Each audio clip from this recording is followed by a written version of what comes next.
Assalamualaikum warahmatullahi wabarakatuh. Halo teman-teman semuanya.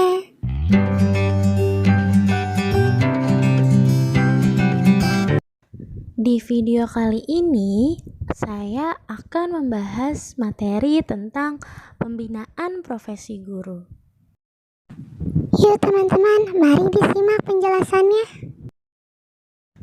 Pembinaan guru dimaksudkan untuk merangsang, memelihara, dan meningkatkan kualitas staf dalam memecahkan masalah-masalah keorganisasian.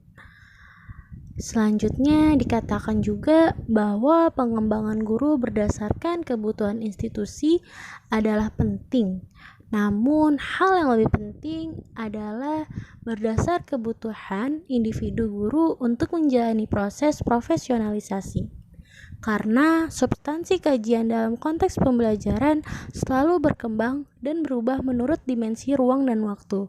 Guru dituntut untuk selalu meningkatkan kompetensinya. Secara sosiologis, kehadiran suatu profesi itu pada dasarnya merupakan suatu fenomena sosial atau kemasyarakatan. Hal itu berarti bahwa keberadaan suatu profesi di masyarakat bukan diakui dan diyakini oleh para pengemban profesinya itu semata. Justru diakui dan dirasakan manfaat dan kepentingan oleh masyarakat yang bersangkutan.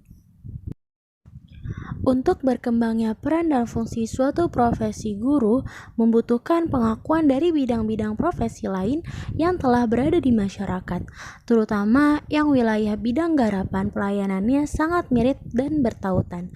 Karena itu, para pengemban suatu profesi seyogianya sangat memahami dan menyadari batas dan keunikan bidang profesinya serta menghindari sikap arogansi.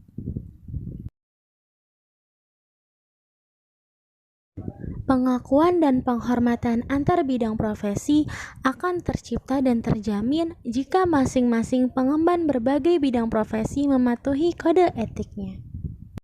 Status profesi di bidang kependidikan, khususnya yang termasuk kategori sebagai guru atau pengajar, hingga saat sekarang ini, baik secara nasional maupun secara internasional, pada dasarnya baru memperoleh pengakuan sebagai jenis kategori profesi bayaran yang diangkat oleh pemerintah atau lembaga yang memerlukannya.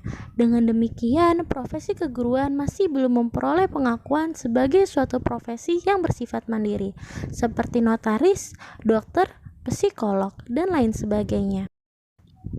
Adanya pengakuan terhadap suatu profesi itu pada dasarnya secara implisit mengimplikasikan adanya penghargaan, meskipun tidak selalu berarti finansial, melainkan dapat juga bahkan terutama mengandung makna status sosial. Tidak mengherankan karenanya banyak dari warga masyarakat, terutama golongan menengah, yang memandang bahwa menjadi seorang profesional itu merupakan dambaan yang menjanjikan. Wujud dan derajat besarnya imbalan sebagai manifestasi dari penghargaan tersebut ternyata bervariasi, tergantung kepada derajat kepuasan yang dirasakan oleh para pengguna jasa pelayanan yang bersangkutan. Wujudnya mungkin ada yang hanya berupa sebuah piagam atau pernyataan terima kasih saja, namun ada juga yang berupa bayaran finansial atau bentuk lainnya. Lalu, apa saja sih hak dan kewajiban yang diterima oleh guru?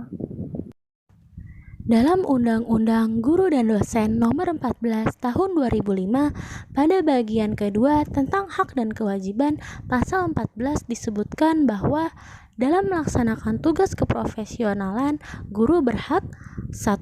Memperoleh penghasilan di atas kebutuhan hidup minimum dan jaminan kesejahteraan sosial. 2. Mendapatkan promosi dan penghargaan sesuai dengan tugas dan prestasi kerja. 3. Memperoleh perlindungan dalam melaksanakan tugas dan hak atas kekayaan intelektual. 4. Memperoleh kesempatan untuk meningkatkan kompetensi. 5. Memperoleh dan memanfaatkan sarana dan prasarana pembelajaran untuk menunjang kelancaran tugas keprofesionalan. 6. Memiliki kebebasan dalam memberikan penilaian dan ikut menentukan kelulusan, penghargaan, dan atau sanksi kepada peserta didik sesuai dengan kaidah pendidikan, kode etik guru, dan peraturan perundang-undangan. 7. Memperoleh rasa aman dan jaminan keselamatan dalam melaksanakan tugas. 8. Memiliki kebebasan untuk berserikat dalam organisasi profesi. 9. Memiliki kesempatan untuk berperan dalam penentuan kebijakan pendidikan. 10. Memperoleh kesempatan untuk mengembangkan dan meningkatkan kualifikasi akademik dan kompetensi. 10. Memperoleh pelatihan dan pengembangan profesi dalam bidangnya. Penghasilan di atas kebutuhan hidup minimum sebagaimana dimaksud dalam pasal 14 ayat 1 meliputi gaji pokok, tunjangan yang melekat pada gaji, penghasilan lain berupa tunjangan fungsional, tunjangan khusus, dan maslahat tambahan. Lalu, bagaimana strategi dasar pembinaan guru? Pengembangan profesionalisasi guru dilakukan berdasarkan kebutuhan institusi, kelompok guru, maupun individu guru sendiri. Menurut Danim, dari perspektif institusi, pengembangan guru dimaksudkan untuk merangsang, memelihara, dan meningkatkan kualitas staf dalam memecahkan masalah-masalah keorganisasian. Selanjutnya, dikatakan juga bahwa pengembangan guru berdasarkan kebutuhan institusi adalah penting. Namun, hal yang lebih penting adalah berdasar kebutuhan individu guru untuk menjalani proses profesionalisasi. Karena substansi kajian dalam konteks pembelajaran selalu berkembang dan berubah menurut dimensi ruang dan waktu. Guru dituntut untuk selalu meningkatkan kompetensinya. Pengembangan profesi keguruan bukan saja hanya memerlukan dukungan program pengembangan yang bersifat luas yang dapat memberikan peluang setiap pengemban profesi guru itu menempuhnya secara luas melalui prosedur yang bersifat multi-entry dan lintas jalur jenis kategori bidang keahlian.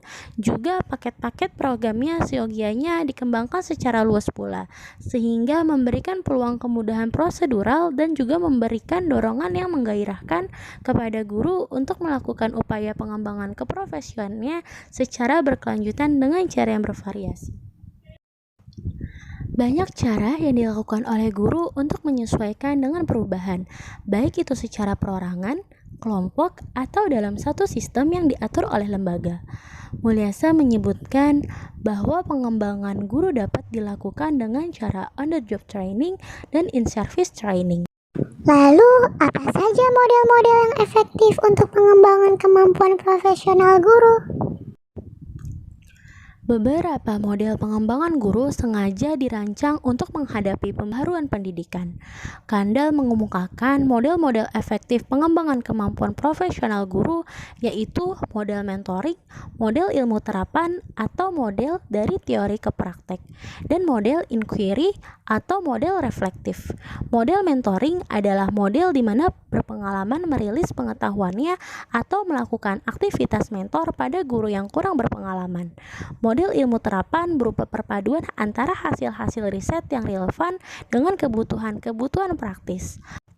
Model inquiry yaitu pendekatan yang berbasis pada guru-guru. Para guru harus aktif menjadi peneliti seperti membaca, bertukar pendapat, melakukan observasi, melakukan analisis kritis, dan merefleksikan pengalaman praktis mereka sekaligus meningkatkannya. Nah, jadi gitu teman-teman penjelasan saya tentang pembinaan profesi guru. Semoga kita semua bisa menjadi guru yang profesional, guru yang bermanfaat bagi anak didik, serta orang lain, dan guru yang bisa mencerdaskan anak bangsa. Wassalamualaikum warahmatullahi wabarakatuh.